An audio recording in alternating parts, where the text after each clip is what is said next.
This video is a guided tour of how the Blackboard for this class will be set up. So when you first enter the course, the first page you'll land on will be the announcements page. That's the home page. So there's no announcements right now, but there will be periodically throughout the course. Then the next page is the course overview.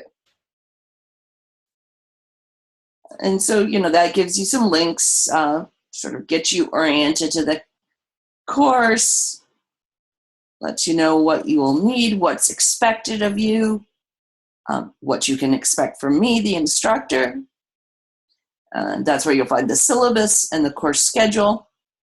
And please note the last updated date here. So if you come back to this page and the date has changed, you might want to download a new copy of the syllabus. I will be, hopefully I won't have many changes to the syllabus or the course schedule at this point, but if I do have any, I will repost a new syllabus and a new course schedule. Binghamton University policies you should be aware of, and then also various places that you can get support. Then the next page is the modules. And so the modules are broken down into, there's 4 parts to the course. These are not equal length parts, but they sort of break up the course. And it lets you know which modules will be in that. And then you'll click on it. And it will take you, there will be a folder for the module. Now, when you go to it right now, you see how it's grayed out? That means it's not available. So you can see it because I can see it. And you're in my view right now. So if you go right now there, you won't see it. But I will be opening up the modules as soon as possible. Hopefully I'll have module 1 and module 2 open today. And then I'll be opening the rest of the modules as soon as I get them done.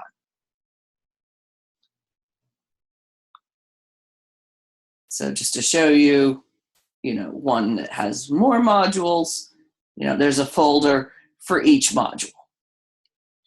Then once that module is available to you, you'll open it up and you'll see it'll have the learning objectives for the module, what's the reading assignment. It will also have the video links. I don't know why this one doesn't. It should have links to the videos for this module. So I'll make sure to go back and put that in. I don't know why it's missing here. I'm glad I found that. Then there'll be the concept check, and then there'll be a folder for the guided practice exercises, and it'll tell you which ones are in there, and then a folder for the learning modules. And you click on that, and it'll take you to the guided practice exercises. You can do those. And the learning modules, these will not be available to you until you complete the associated guided practice. So, when you first open even when the module is open, when you first open up the learning module folder, it'll be empty.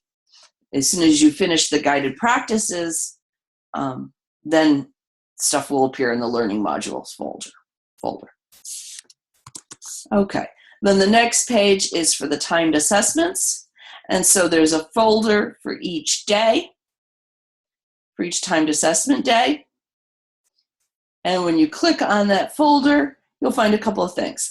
You'll find a list of suggested timed assessments for that timed assessment day. These are just suggestions, things that you might possibly be ready for at that point. And then you'll see a link. This will take you to a SurveyMonkey form, and this is where you're going to request your timed assessments for the first timed assessment day. Then what you will see below that, this is just an example, you're going to see once I've received your requests for timed assessments, I will make you a page like this, and it will let you know what timed assessments you've requested, and what time you've decided to start them and stop them. well, the stop time will be 24 hours later, but what time you decide to start them. So the timed assessments, it's assumed that you will be doing the first one on, I'm sorry, the date's on the folder on the outside, but it would be 2 days after this date, so September 15th, Thursday, September 15th. But, what time on Thursday is up to you, what time you want to start and stop. Depends on your schedule. Also, if you need to flex them by a day or so, if you want to do it Wednesday instead, you want to do it Friday instead, I can be flexible that way. Anyway, so I will post this for each of you. Now, this will be available only to you and me. You're not all going to know what each other are taking, because that doesn't seem necessary or even desirable. And then finally, there will be a folder where your timed assessments will be. This timed assessment folder will not be available to you until your start time. So you won't be able to see the folder. I'm trying to decide how I'm going to do this. Each test will open up at the right time and close at the time for you. I'm going to individualize that. So let's just go in the folder and see what it looks like. So there's all these tests, and I will make the appropriate ones available to you, depending on what you've requested and what you've already done. The timed assessment folder will be available short before that, but there won't be anything in it as far as you're concerned until your time has started. Hope that all makes sense. Okay, then the next page will take you to the natural argument projects, which will have links to the natural argument projects. I have a couple of them up. I'll be getting the rest of them up shortly.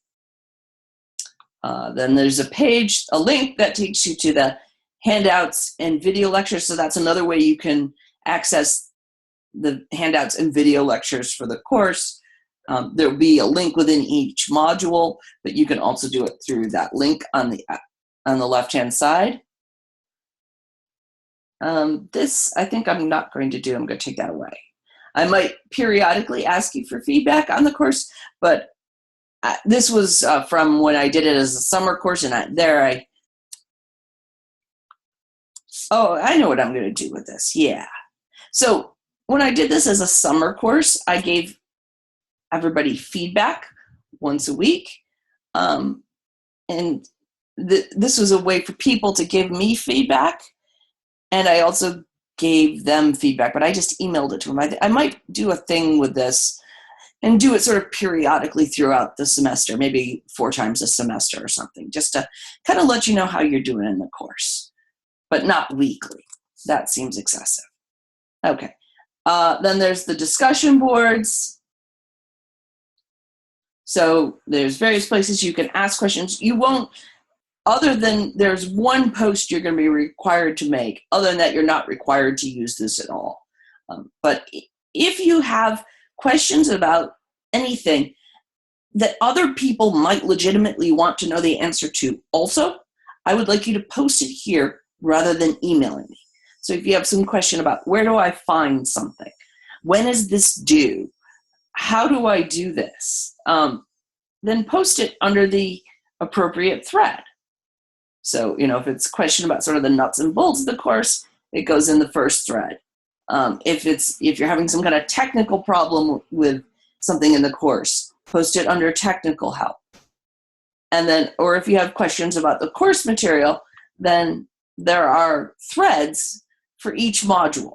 So, post it in the appropriate thread. And this way, first of all, I'm not the only one who can answer questions. So your classmates can come along and answer your question. You don't have to wait for me. The other advantages of this is everyone can see everyone's questions. So I don't have to keep answering the same question a whole bunch of times. You can just go to the discussion forum first and be like, did someone already ask my question? Yes. Okay, what's the answer? And you can get it very quickly.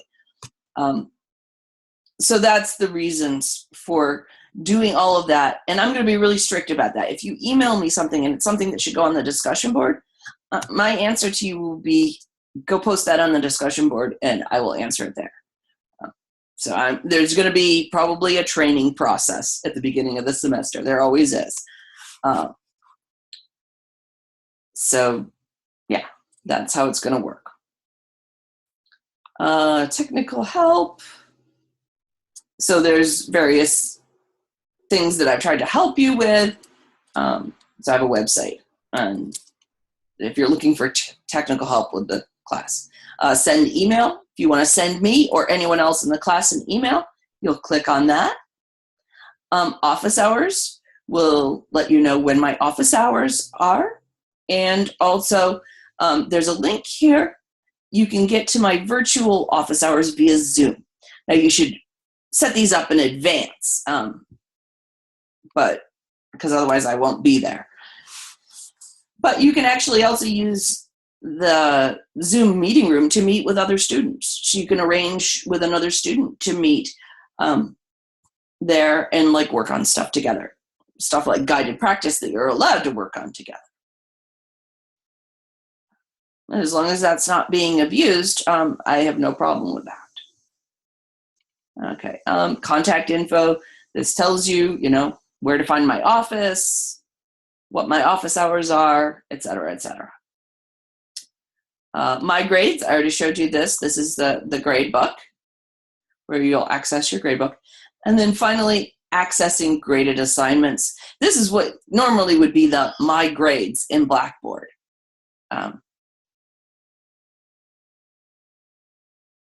But this is actually, sorry, this is garbage. This is not what's supposed to be here. So I will need to fix that.